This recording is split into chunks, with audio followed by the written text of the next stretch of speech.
네. 오늘 저와 여러분들이 함께 봉독한 마태복음 5장 6절 말씀은 예수님께서 공생의 사역 가운데 많은 설교를 하셨지만 예수님의 설교 가운데 가장 유명하고 핵심이 되는 상상수훈 말씀입니다. 상상수훈 말씀은 하나님 나라의 원리와 하나님 나라의 특징에 대해서 말씀하고 있는데요, 오늘 마태복음 5장 6절 말씀은 상상수훈 중에서도 예수님께서 진정한 복이 무엇이냐, 하나님 나라의 복이 무엇이냐, 진정한 복에 대해서 집중적으로 하신 말씀, 팔복의 말씀을 오늘 저와 여러분들이 함께 선포했습니다. 여러분들 복 받기를 좋아하시죠?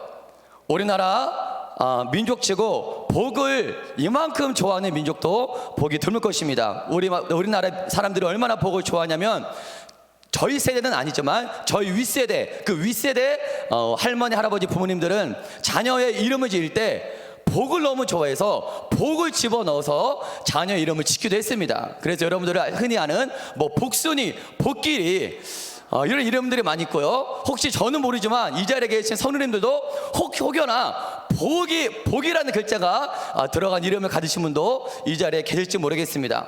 저 개인적으로는 저희 아버지도 이름에 복자가 들어갑니다. 저희 아버지가 한자 두루 주에 복복자를 써서 김자 주자 복자입니다. 그래서 할아버지께서 두루두루 복받아라, 그러한 의미에서 저희 할아버지를 김주복이라고 이렇게 이름을 지으신 것 같습니다. 그런데 여러분도 느끼셨겠지만 지금 예수님께서는 복에 대해서 말씀하시는데, 흔히 우리가 생각하는 세상이 복이다라고 할 때 우리가 생각하는 상식적인 복이 있는데, 지금 예수님께서는 전혀 그런 복과는 상관이 없는 복을 말씀하고 계십니다. 예수님께서는 어떠한 자가 복이 있다라고 말씀하시냐면, 마태복음 5장 3절부터 5절까지 제가 말씀을 한번 요약하면, 예수님께서는 심령이 가난한 자가 복이 있다라고 말씀하세요. 심령이 가난한 자가 복이 있다라고 말씀하시고, 애통하는 자가 복이 있다라고 말씀하시고, 온유한 자가 복이 있다라고 말씀하십니다. 흔히 우리가 저 사람 복 받아서 할 때 우리가 즉각적으로 생각하는 게 뭐 돈이 많이 있거나, 뭐 자녀가 잘 됐거나, 건강하거나, 뭐 명예가 있거나, 성공했거나, 이런 사람들을 가리켜 저 사람 참 복 받았다, 그렇게 생각하는데, 예수님은 이런 것과는 전혀 상관없는 것을 가지고 복이다라고 말씀하고 계시다라는 것입니다. 제가 팔복의 말씀을 묵상할 때마다 동일하게 느끼는 생각이 있는데요, 어떤 생각이냐면, 예수님을 가만히 지켜보면 예수님은 마치 다른 세계에서 오신 분인 것처럼 느껴진다는 것입니다. 팔복의 말씀을 묵상하면 묵상할수록 예수님은 이 세상과 전혀 맞지 않는 말씀을 하고 계세요. 예수님을 가만히 묵상하면 묵상할수록 마치 다른 세계에서 오신 분처럼 예수님이 그렇게 느껴진다는 것입니다. 아니, 이 세상에 사는 사람이 가난을 복이다라고 말하는 사람이 누가 있겠습니까? 또 이 세상에 사는 사람치고 슬퍼하면서 가슴을 찢으면서 눈물로 애통하는 자를 당신 참 행복하시죠? 이렇게 말하는 사람은 없다라는 것입니다. 이처럼 예수님은 이 세상과 전혀 다른, 맞지 않는 지금 말씀을 하고 계세요. 우리는 팔복을 통해 아주 중요하고도 분명한 사실 하나를 깨달을 수 있습니다. 그거가 뭐냐면, 한번 선포하겠습니다. 예수님은 이 세상을 말씀하고 계시지 않습니다. 예수님은 지금 이 세상을 말씀하고 계시지 않아요. 믿으십니까? 예수님은 지금 이 땅의 이야기를 말씀하고 계시지 않아요. 예수님이 지금 뭘 말씀하시냐면, 이 땅의 이 세상 이야기가 아닌 자신으로 말미암아 이 땅 가운데 나로 말미암아 내가 새로운 나라를 시작할 것이다. 할렐루야, 믿으십니까? 예수님으로 말미암아 새롭게 시작될 하나님의 나라를 지금 말씀하고 계시는 줄 믿으시길 바랍니다. 아멘. 새롭게 시작될 하나님의 나라의 이야기를 예수님은 지금 말씀하고 계세요. 여러분, 이 땅 가운데 세상이 있지만 이 땅 가운데 예수님으로 말미암아 하나님의 나라가 세워졌다라는 사실을 여러분들 믿으십니까? 아멘이십니까? 저와 여러분들이 바로 하나님의 나라인 줄 믿습니다. 이 한박교회가 바로 하나님의 나라인 줄 믿습니다. 이 땅 가운데 예수님이 세우실 하나님의 나라는 이 세상과는 완전히 다릅니다. 완전히 달라요. 이 세상과는 완전히 다른 하나님의 나라를 지금 예수님은 세우고자 하세요. 행복에 대한 상식도 다르죠. 행복, 세상 사람들은 이것을 행복이라고 여기는데 예수님은 그것이 행복이 아니다. 행복에 대한 상식부터 다릅니다. 나라가 다르기 때문에 왕도 달라요. 세상의 왕과 하나님 나라의 왕은 다릅니다. 문화도 달라요. 언어도 달라요. 세상과 하나님의 나라는 근본적으로 다르다는 것입니다. 그렇기 때문에 오늘 이 팔복의 말씀은 세상 사람들에게 아무리 팔복의 말씀을 들려줘도 이해하지 못합니다. 뭐 이게 복이냐? 이게 무슨 복이냐? 세상 사람들, 마귀 귀신을 왕으로 모시는 세상 사람들은 이 팔복의 말씀을 받을 수도 없고 이해할 수도 없고 쫓을 수도 없습니다. 왜냐하면 다른 나라, 다른 세계에 살고 있기 때문이에요. 그럼 어떠한 자들만 이 팔복의 말씀을 아멘입니다 라고 받을 수 있냐면 예수님의 십자가 피로 말미암아 죄와 사망에서 세상에서 구원받은 하나님의 자녀들만이 이 팔복을 들을 때 아멘입니다, 맞습니다, 이게 복입니다 라고 아멘으로 받아 먹을 수 있는 줄 믿으시길 바랍니다. 오늘 본문의 말씀을 지금부터 살펴볼 텐데요, 세상은 참 말이 안 되는 걸 좀 예수님은 말씀하고 계세요. 우리 마태복음 5장 6절의 말씀을 제가 한번 선포하면, 의에 줄이고 목마른 자는 복이 있나니 그들이 배부를 것이며, 줄이고 목마른 자는 복이 있나니. 원어가 줄이고와 목마른, 이 줄이고의 원어가 뭐냐면 페이나우인데요. 페이나우, 줄이고의 원어 헬라어가 페이나우인데, 이 줄인 것은 우리가 가끔 한 끼나 두 끼를 걸을 때가 있지 않습니까? 한 끼나 두 끼를 걸을 때 배고프죠. 그러한 수준의 굶주림을 말하는 것이 아니라 극도로 굶주렸을 때, 궁핍하다, 굶주림 때문에 고통스럽다, 이 굶주림 때문에 고통스러울 수준의 굶주림을 가리키는 게 바로 페이나우입니다. 페이나우. 그리고 목마른에 해당하는 헬라어가 디프사우인데, 이것도 극도로 목마르다, 타들어갈 것 같다, 목이 마라서 타들어갈 것 같다, 극도의 목마름을 표현할 때 디프사우를 우리가 사용한다는 것입니다.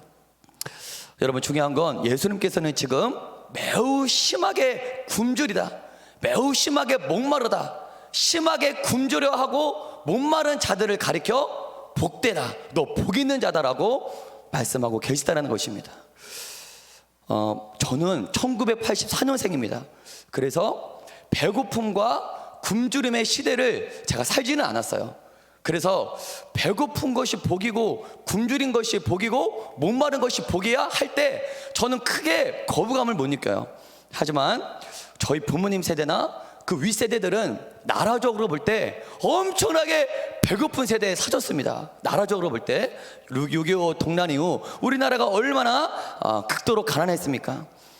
그래서 배고픈 것이 복이다, 목마른 것이 복이다 할 때 참 받아들이기 힘드실 거예요. 저 또한 크게 굶주림을 모르고 살다가 제가 이제 사역자가 되어서 신앙생활을 하고 사역을 하면서부터 굶주림이 무엇인지 조금씩 제가 경험을 합니다.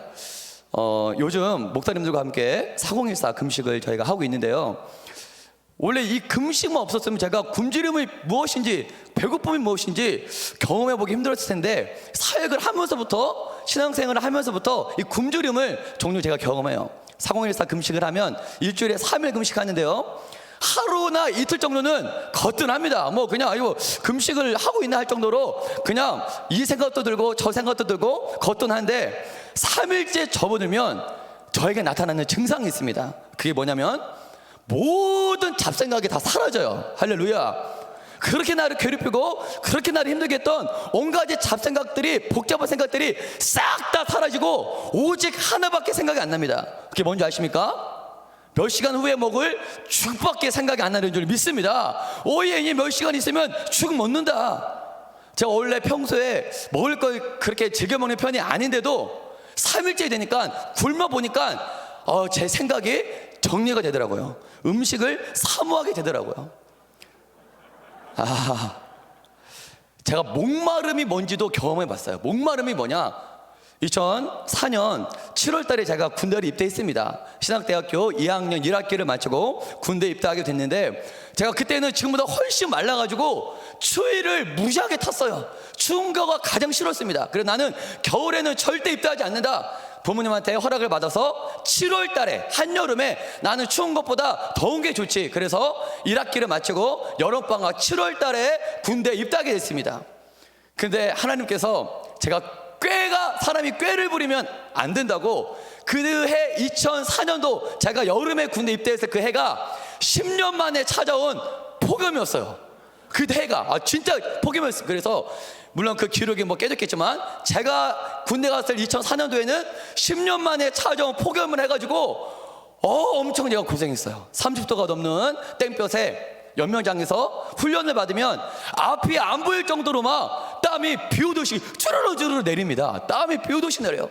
그렇게 땀을 흠뻑 내리고 나면 목이 타들어갈 것 같습니다. 막 얼마나 물을 먹고 싶은지 막 목이 타들어갈 것 같아요. 근데 중요한 건 훈련소 때는 물을 마음대로 못 먹습니다. 조교가 물을 줘야 그 물을 먹을 수 있어요. 근데 그때 제가 군대 갔던 그 해는 여름이라 7월 달이라 질병도 많고 이질도 많아서 저는 시원한 물을 먹고 싶은데 꼭 조교들이 펄펄 끓인 뜨거운 물을 조금씩 주는 거예요. 그것도 감사하죠. 조금씩 먹었는데, 제가 하는 구석에서 물을 이제 우리 동기들과 함께 물을 먹습니다. 물을 먹고 있는데 저기 멀리서 조교들과 장교님들이 저기 멀리서 얼음이 동동동 띄어져 있는 물을 먹는 모습을 제가 가끔 봤습니다. 훈련 받을 때마다. 그럼 그게 얼마나 부럽던지 아직까지도 제가 기억나는데, 그때 군대 훈련소 때 저희 소원은 얼음물이 좀 띄어져 있는 냉수 한번 실컷 맞았으면 좋겠다. 그게 저의 훈련병 때 소원이었습니다. 여기서 중요한 사실을 제가 깨달았는데, 극심한 굶주림, 어느 정도의 굶주림이 아니라 극심한 굶주림과 극심한 목마름은 복잡했던 저를 단 하나에 집중시켰습니다. 어느 정도 수준의 굶주림과 어느 정도 수준의 목마름이 아닌 극도의 굶주림과 극도의 목마름은 복잡했던 저를 하나에 집중시켰어요. 분주했던 생각들, 나를 힘들게 했던 잡다한 욕심들이 싹 다 정리가 되고 제 영혼이 단순해졌습니다. 지금까지는 내 환경들 때문에 내가 어지럽고 집중을 못했다고 생각했는데, 금식을 해보고 나니까, 줄여보니까 내가 아직 배가 불러서 지금 이것 때문에 내가 어지러웠고 이것 때문에 내가 복잡했구나.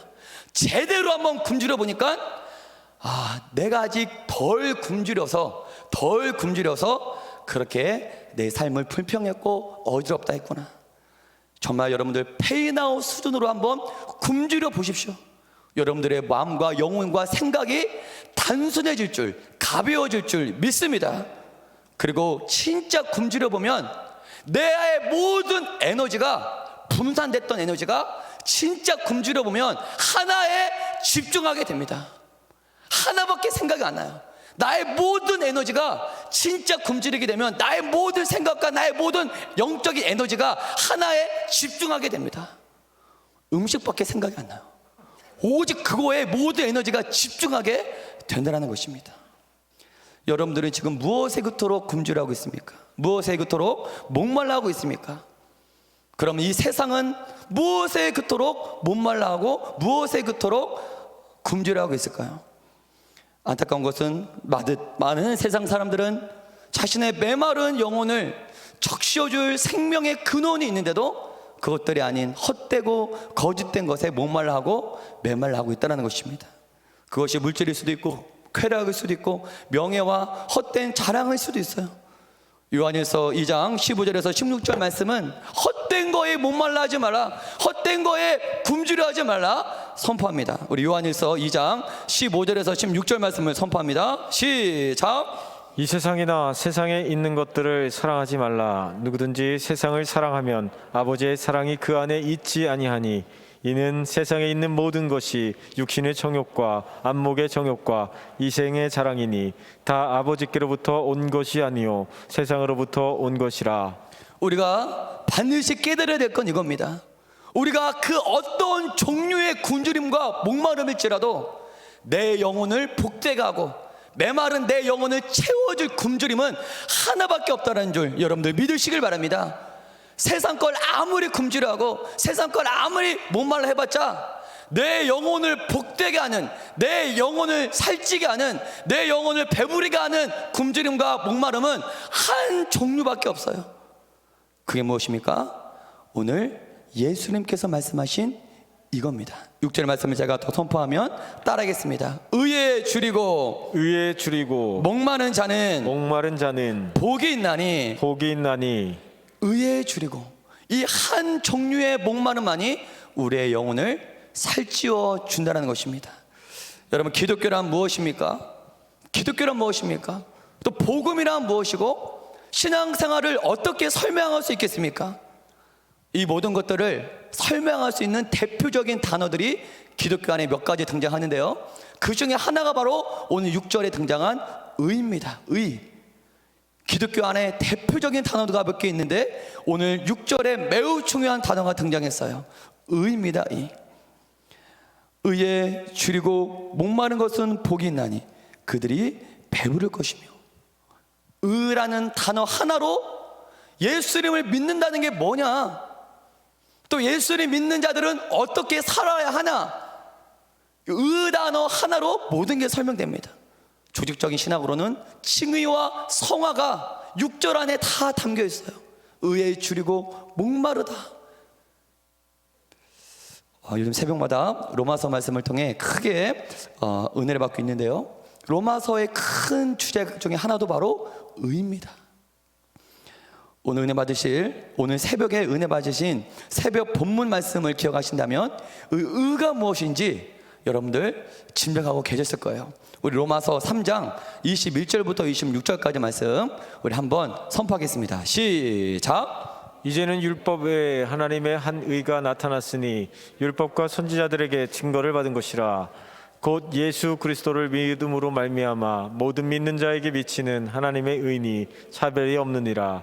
모든 사람이 죄를 범하였음에 하나님의 영광에 이르지 못하더니 그리스도 예수 안에 있는 속량으로 말미암아 하나님의 은혜로 값없이 의롭다 하심 얻은 자 되었느니라. 이 예수를 하나님이 그의 피로써 믿음으로 말미암는 화목제물로 세우셨으니 이는 하나님께서 길이 참으시는 중에 전에 지은 죄를 간과하심으로 자기의 의로우심을 나타내려 하심이니 곧 이때 자기의 의로우심을 나타내사 자기도 의로우시며 또한 예수 믿는 자를 의롭다 하려 하심이라. 아멘. 이 의가 원어적으로 보면 디카이 오순한데요, 이 뜻이 뭐냐면 하나님과의 바른 관계, 그 뜻인데, 여러분, 죄인인 우리가 어떻게 하나님과 바른 관계를 맺을 수 있겠습니까? 오직 예수 그리스도를 통해서만이 하나님과 바른 관계를 맺을 수 있는 줄 믿으시길 바랍니다. 여기서 말하는 의에 줄이고, 그 의라는 뭐냐? 저는 예수 그리스도를 상징한다라고 믿습니다. 아멘이십니까? 의는 바로 내가 아닌 예수 그리스도이신 줄 여러분들 믿으시길 바랍니다. 그래서 의에 줄이고 목마른 자는, 다른 말로 예수에 대하여 줄이고 예수에 대하여 목마른 자는, 이렇게 해석할 수가 있다는 것입니다. 여러분, 예수에 대하여 목마르시고 예수에 대하여 굶주리고 계십니까? 아멘이십니까? 여러분, 어떠한 자들만 예수 이름을 목말라 할까요? 이것도 은혜입니다. 어떠한 자들만 예수 이름을 향하여 굶주려하고 있을까요? 분명한 사실은 내가 내 힘으로 스스로 난 이루어질 수 있어. 자신의 노력과 또 나의 어떤 행위로 인해서 나는 이루어질 수 있다라고 믿는 자는 절대로 예수를 목말라 하지도 않고 예수를 굶주려 하지도 않는다는 것입니다. 여러분, 사람이 노력을 하면 얻어지는 게 있습니다. 분명히 있습니다. 열심히 사람이 노력하면 얻어지는 성과가 있고, 열심히 노력하면 얻어지는 열매도 있고, 또 사람이 열심히 노력해서 도덕적인 성품이나 또 고상한 인격도 열심히 노력하면 어느 정도까지는 이루어낼 수 있습니다. 예수님 믿지 않아도 뭐 부처나 공자처럼 세상에 막대한 영향력을 끼치며 존경받는 사람이 존재합니다. 그런데 성경은 우리들에게 분명히 말하고 있는 것이 있습니다. 사람이 노력해서 얻어진 것들, 열심히 노력해서 얻어진 결과물들, 열매들, 그런 것을 너의 의로 여기고, 그런 것들을 의롭다 여기고, 그런 것들을 자랑하며 사는 인생들이 있다라는 거예요. 열심히 본인의 힘으로 노력해서 사는 사람들이, 인생들이 있다라는 것입니다. 있을 수 있습니다. 예수 믿지 않는 자들도 많은 성과들이 있습니다. 그것을 나의 의로 여기며 그것들을 자랑하며 사는 인생들이 있다라는 거예요. 그리고 자신의 힘으로 무엇인가 할 수 있다, 계속 자신의 의로 살아가는 자들이 있다는 것입니다. 그런 자들은 절대 예수님을 목말라 하지 않는다는 거예요. 여러분, 그럼 어떠한 자들이 예수님을 목말라 하고 예수님을 굶주려 할까요? 이런 자들입니다. 하나님, 나는 정말 죄인입니다. 내 힘으로는 도저히 어떻게 해볼 수 없는 나는 죄인입니다. 내 힘과 노력으로 뭘 해보려고 했지만 해보면 해볼수록 나에게 오는 건 상처뿐이에요. 내가 뭘 해보려고 하면 할수록 나에게 오는 건 실패뿐이고 좌절뿐입니다. 내 사랑하는 남편고 내 사랑하는 자녀도, 심지어 나 자신조차도 내가 어떻게 해볼 수 없는 나는 그런 자입니다. 하나님, 내 안에는 어떠한 가능성도 내 안에 없고요, 어떠한 의로움도 내 안에 남아있지 않습니다. 삶의 고난과 문제와 위기로 인해서 자신의 죄 앞에 박살난 자들이 있어요. 두 손 두 팔 다 들고 하나님 앞에 항복하는 자들이 있습니다. 그 전까지는 뭔가 할 줄 알았어요. 신앙생활도 내 힘으로 할 줄 알았는데 박살나본 사람들이 있어요. 그제서야 이게 안 되구나, 내 힘으로는 뭔가 안 되구나, 이 땅에 살아가는 것도 내 힘으로 안 되고 신앙생활도 내 힘으로 안 되는 거구나, 내 의가 아닌 오직 예수님 안에 있는 그 은혜로 나는 살아가는 존재구나. 할렐루야. 예수님의 은혜를 받아야 내가 살 수 있구나. 그러한 자들이 예수님의 굶주려 하고 예수님을 목말라 하며 나오게 된다는 것입니다.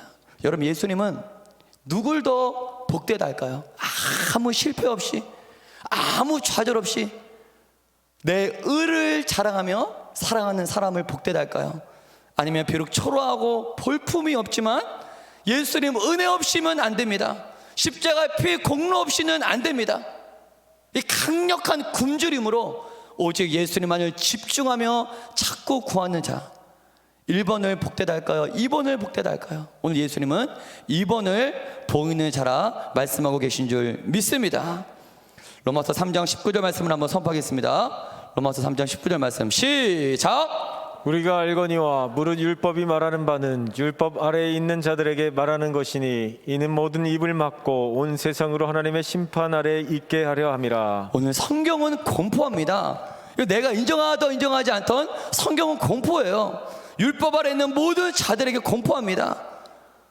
예수님의 십자가의 피공로 없이, 예수님 은혜 없이 살아가는 자들은 하나님의 심판을 피할 수 없다. 하나님의 심판을 피할 수 있는 자는 오직 예수님의 보혈의 은혜를 받은 자만 하나님의 심판을 피할 수 있다. 오늘 로마서 3장 19절은 공포합니다. 또 로마서 3장 20절은 또 우리들에게 이렇게 공포합니다. 로마서 3장 20절의 말씀을 함께 선포합니다. 시작. 그러므로 율법의 행위로 그의 앞에 의롭다 하심을 얻을 육체가 없나니 율법으로는 죄를 깨달음이니라. 여러분, 율법은 당신은 범법자다, 법을 어긴 범법자요, 당신이 죄인이라는 것을 오늘 로마서 3장 20절의 말씀은 우리들에게 공포합니다. 여러분, 양심상 율법 앞에 그 어느 누구도 양심상 내가 아무 죄가 없습니다, 나는 의로운 자입니다, 나는 선한 자입니다, 나는 어떠한 악도 나에게 없습니다, 양심상 율법 앞에 당당해질 수 있는 자는 이 세상에 한 명도 존재하지 않습니다. 율법 앞에 선 모든 자들은 절망 상태에 빠지게 돼요. 율법 앞에 선 모든 자들은 절망 상태에 빠져야만 합니다. 절망 상태에 빠지라고 우리에게 율법을 주신 겁니다. 육적인 영역에서는 성공하고 출세했지만 육적인 영역이 아닌 영적인 영역으로 들어와 보니 형편없는 나였구나. 육적인 살은 찌어져 있지만 영적으로는 완전히 내가 아무것도 없는 빈곤 상태구나, 영적인 기아 상태구나. 율법을 통해 영적인 영역에 있는 나를 발견해야 됩니다. 그 전까지는 본인의 영혼이 굶주려 하고 있는데도, 본인의 영혼이 목말라 하고 있는데도 내 영혼이 굶주려 하고 있고 목말라 하고 있다는 사실조차 모르고 살았어요. 육적인 양식만 먹었던 터라 내 영혼은 내 안에서 배고프다, 내 영혼은 내 안에서 목마르다 외치고 있는데, 율법 앞에 서기 전에는 내 영혼의 굶주림과 내 영혼의 목마름조차 깨닫지 못하며 살아왔던 인생이었습니다. 우리는 율법 앞에 선 즉시 우리는 어떠한 증상이 일어나야 되면, 그 전까지는 영적인 갈증, 영적인 목마름이 전혀 없던 자가 율법을 통해서 영적인 목마름과 영적인 갈증이 일어나야 될 줄 믿습니다. 할렐루야. 이제부터 율법 앞에 자신을 발견한 이제부터 목말라 하기 시작한다는 거예요. 목말라 하게, 굶주려 하기 시작한다는 것입니다. 그리고 율법은 우리를 어디로 인도합니까? 굶주려 하느냐? 이제서야 네 영혼의 상태를 발견했느냐?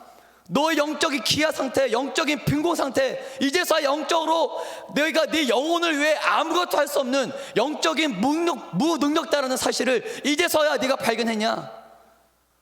그 다음에 율법은 우리를 어디로 인도합니까? 그 영적인 굶주림과 영적인 목마름을 해결할 자로, 채워줄 자로 율법은 우리를 인도하고 있다는 것입니다. 우리 갈라디아서 3장 24절의 말씀을 함께 선포합니다. 시작. 이같이 율법이 우리를 그리스도께로 인도하는 초등교사가 되어 우리로 하여금 믿음으로 말미암아 의롭다함을 얻게 하려 함이라. 율법을 통해 절망을 경험한, 절망 상태를 경험한 나를 율법은 어디로 인도합니까? 그 영적인 기아를 채워줄, 굶주림을 채워줄 예수 그리스도께로 우리를 인도하고 있는 줄 믿습니다. 따라하겠습니다. 율법 끝에서 예수 그리스도를 만나야 합니다. 우리는 율법 끝에서 누굴 만나야 합니까? 예수 그리스도를 만나야 할 줄 믿습니다. 이게 바로 복음인 줄 믿습니다. 절망 상태에 빠져본 자만이 복음의 기쁨과 복음의 감사를 누릴 수 있는 줄 믿으시길 바랍니다. 구약 역사상 가장 하나님을 목말랐던 한 사람이 있습니다. 구약 역사상 이처럼 하나님을 목말라 하는가, 이처럼 하나님께 굶주려 하는가. 우리 시편 42편 1절에서 2절 말씀을 선포합니다. 시작. 하나님이여, 사슴이 시냇물을 찾기에 갈급함같이 내 영혼이 주를 찾기에 갈급하나이다. 내 영혼이 하나님 곧 살아계시는 하나님을 갈망하나니 내가 어느 때에 나아가서 하나님의 얼굴을 배울까. 여기서 갈급하다라는 히브리어 아라그는 지독한 가뭄 끝에, 물을 하루 이틀 못 먹은 게 아니에요. 지독한 가뭄 끝에 마실 물을 찾아서 헐떡헐떡거리는 짐승들을 가리킬 때 아라그, 갈급하다, 이러한 말을 사용했습니다. 이 의미로 다시 해석을 하면 찾기에 갈급하다, 이건 잘못된 번역이고요. 원어로 해석하면 울부짖으며 찾음과 같이, 목마른 사슴이 시냇물을 울부짖으며 헐떡이며 찾음과 같이, 이렇게 해석할 수가 있습니다. 이 원어의 의미로 1절을 제가 다시 한번 읽도록 하겠습니다. 하나님이여, 목마른 사슴이 울부짖으며 시냇물을 찾음과 같이 내 영혼이 주를 찾기에 울부짖나이다. 할렐루야. 다윗이 하나님을 찾기에 울부짖고 있습니다. 건조한 이스라엘 지형에서 극심한 가뭄에 시냇물을 찾기에는 쉬운 일이 아니에요. 목마른 사슴에게 있어서 시냇물을 찾는 건 뭐와 같습니까? 자신의 목숨을 찾는 거예요. 극심한 건조기에 시냇물을 찾는 건 내 목숨을 찾으며 다니는 겁니다. 내 목숨을. 지금 다윗은 그러한 사슴을 자신과 비유하고 있는 거예요. 나 또한 극심한 영적인 가뭄 가운데 마치 사슴이 살고 싶어 죽고 싶지 않아 시냇물을 찾는 것처럼, 하나님, 나도 내 영혼을 살려달라며 내 영혼을 구원해달라며 하나님께 울부짖고 있습니다. 아라그. 이어서 시편 6편 1절에서 6절의 말씀을 보면 다윗은 또 하나님께 울부짖습니다. 한번 선포하겠습니다. 시작. 여호와여, 주의 분노로 나를 책망하지 마시오며 주의 진노로 나를 징계하지 마옵소서. 여호와여, 내가 수척하여 싸우니 내게 은혜를 베푸소서. 여호와여, 나의 뼈가 떨리오니 나를 고치소서. 나의 영혼도 매우 떨리나이다. 여호와여, 어느 때까지니까? 여호와여, 돌아와 나의 영혼을 건지시며 주의 사랑으로 나를 구원하소서. 사망 중에 네. 수월에서 주께 감사할 자 누구리이까? 내가 탄식함으로 피곤하여 밤마다 눈물로 내 침상을 띄우며 내 요를 적시나이다. 여러분, 저는 말씀을 묵상하면서 굳이 다윗이 이렇게까지 할 필요가 있나? 굳이 다윗이 이렇게까지 애절하게 밤마다 눈물로 침상을 띄울 필요가 있나? 다윗이 뭐가 부족합니까? 그 당시 다윗은 이스라엘의 지존이었습니다. 사울왕도 죽고 없고 주변의 모든 열강들을 다 다윗의 막강한 국력으로 전성기를 누리고 있을 때입니다. 다윗은 부도 있었고 명예도 있었고 권력도 있었고 자신의 말 한마디면 그게 법이 되는 전혀 부족함이 없는 다윗이 뭐가 그렇게 부족해서 하나님을 그토록 찾고 있나? 저는 말씀을 묵상하면서 하나의 결론을 깨달았어요. 아, 다윗은 세상의 배부름으로 사는 사람이 아니었구나. 아멘. 세상의 배부름으로 사는 다윗이 아니었습니다. 다윗은 하나님으로 산 자였어요. 하나님과 친밀하게 누리는 영적인 교제, 하나님의 은혜와 친밀한 영적인 관계심, 기도할 때마다 주님의 음성을 듣고 찬양하며 비포와 수금으로 예배드릴 때마다 하나님의 임재를 느끼는 그걸로 살았던 자가 다윗인 줄 믿습니다. 근데 지금 그걸 잃어버린 거예요. 자신의 죄 때문에 그렇게 친밀했던, 그렇게 느껴졌던, 찬양하고 예배드릴 때마다 두 눈에 눈물을 흘려가며 날마다 예배 가운데 감격과 감동의 예배를 드렸던 그 영적인 축복을, 그것으로 살았던 다윗인데 자신의 죄 때문에 그것이 와르르 다 소멸되니까 다윗은 살아있는 것 같으나 죽은 자처럼 하나님을 향해 헐떡이며 울부짖고 있다는 것입니다. 여러분들은 지금 얼마큼 예수님을 향해 굶주려 하고 여러분들은 얼마큼 예수님을 향해 헐떡이며 목말라 하고 계십니까? 죄송하지만 내 마음과 생각이 여전히 다른 것들로 분주하다면, 내 마음과 생각이 여전히 다른 것들로 복잡하다면 죄송하지만 아직 덜 굶주리신 것입니다. 아직 덜 굶주리셨어요. 진짜 영적으로 굶주려 본 자는 진짜 죽느냐 사느냐, 내가 진짜 영적으로 굶주려 본 자는 다른 것들을 생각하지 않습니다. 모든 생각과 마음이 내 영 살기 위해서 주님만을 찾는다는 거예요. 음식과 물밖에 생각이 안 나요. 진짜 굶주려 보십시오. 다른 거 생각할 여유가 없습니다. 여러분, 지금이야말로 내 마음과 생각이 단순해져야 될 때인 줄 믿으시길 바랍니다. 지금이야말로 내 영혼을 위해 극도로 굶주려야 할 때인 줄 여러분들 믿으시길 바랍니다. 여러분들의 목마른 영혼을 채우기 위해 다른 그 무엇을 얻으려고 하지 마십시오. 다른 그 무엇으로도 여러분들의 영혼을 채울 수 없습니다. 여러분들의 영혼을 채우기 위해 내가 뭘 할 수 있다는 생각도 버리십시오. 내가 발버둥 쳐봤자 나에게 오는 건 피로감과 실패감일 뿐입니다. 예수님은 그런 자에게 어떠한 복을 주시겠다라고 약속하십니까? 따라하겠습니다. 그들이 배부를 것이며 여러분, 우리나라 교회가, 우리나라 경제가 어떻게 이렇게 발전하고 부흥하게 됐습니까? 우리나라와 한국교회가 오늘날 어떻게 이렇게 영적인 축복을 누리게 되었는지 우리는 되돌아봐야 합니다. 여러분도 아시는 것처럼 불과 몇십 년 전만 해도 우리나라는 세계 최급빈국 중에 하나였습니다. 세계에서 가장 가난한 나라 중에 하나가 대한민국이었고 우리나라는 영적인 불모지와 같았습니다. 하지만 6.25 정쟁 동랑 이후 한국교회와 대한민국은 세계에서 유례를 찾아보기 힘들 정도로 대부흥과 경제 발전을 일궈냈어요. 세계는 이것을 한 단어로 설명합니다. 대한민국은, 이거 기사를 본 거예요. 대한민국은 설명이 안 된다. 한 단어로 설명해요. 기적으로서, 기적으로밖에, 대한민국은 기적으로밖에 경제 성장을 설명할 방법이 없다. 기적이다. 하지만 우리는 그 이유를 알고 있어요. 왜 우리나라가 이렇게 경제 발전했는지, 왜 한국교회가 이렇게 초고속으로 부흥했는지, 그 이유를 우리는 오늘 본문 마태복음 5장 6절을 통해 우리는 그 이유가 뭔지 압니다. 의에 줄이고 목마른 자는 복이 있나니 그들이 배부를 것이며. 할렐루야. 우리가 어떻게 배부르게 되었습니까? 영적으로나 육적으로나 가난했던 시절, 메말랐던 시절, 배고팠던 시절, 우리 믿음의 선배들이 했던 건 무엇입니까? 믿음의 선배들이 했던 건 무엇입니까? 배고픈 만큼 굶주릴 만큼 예수님을 굶주리고 예수님을 줄이고 예수님을 구한 줄 믿으시길 바랍니다.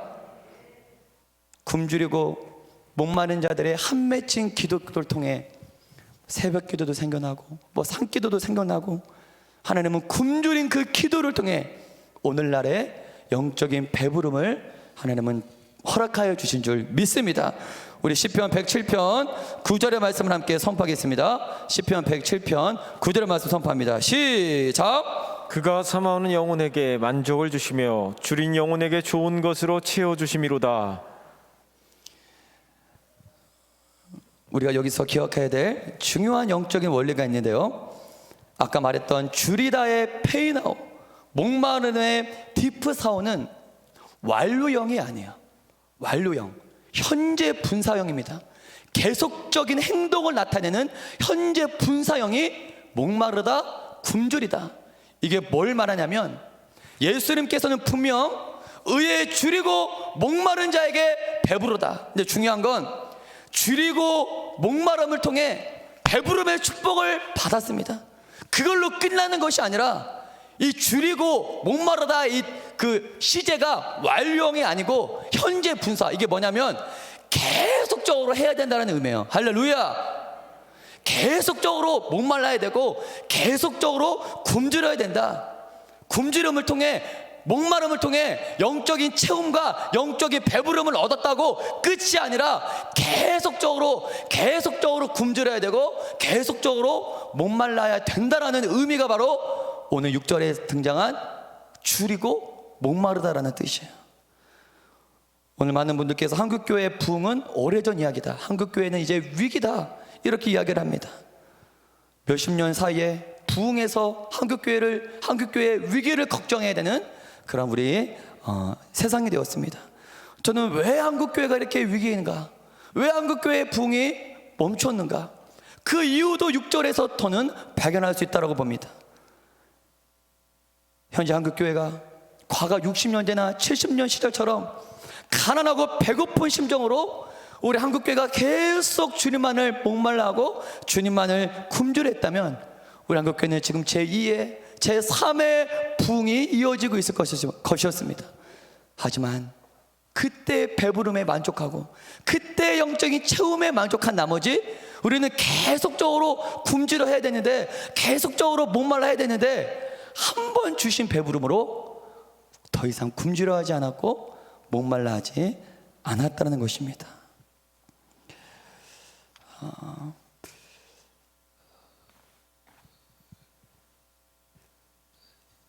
주석가 렌스키는 이런 말을 했어요. 영적인 줄임과 영적인 목마름은 계속돼야 된다.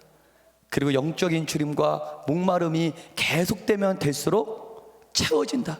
근데 중요한 건 영적으로 채워지는데 채워진 만큼 영적인 굶주림과 목마름은 더 커진다. 이러한 렌스키는 이런 말을 했습니다. 이 말은 무슨 말이냐면, 은혜를 받으면 받을수록, 영적으로 체험받으면 체험받을수록 채워졌기 때문에, 배불렀기 때문에 목마름과 굶주림이 사라져야 되는데 그게 아니라는 거예요. 영적으로 채워지면 채워질수록, 할렐루야, 영적으로 배부르면 배부를수록 더욱더 영적으로 굶주리게 되고 목마르게 된다는 거예요. 제가 개인적으로 언제 가장 영적으로 체험을 받았었나, 내가 언제 영적으로 배불러 봤었나 한번 제가 제 인생을 한번 돌아봤는데, 제가 가장 가난했던 시절, 신학생 시절 진짜 가난했어요. 볼품 없었습니다.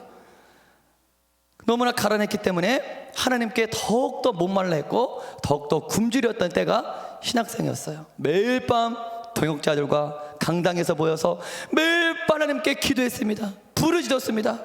하나님을 목말라 하고 하나님을 굶주려 했습니다.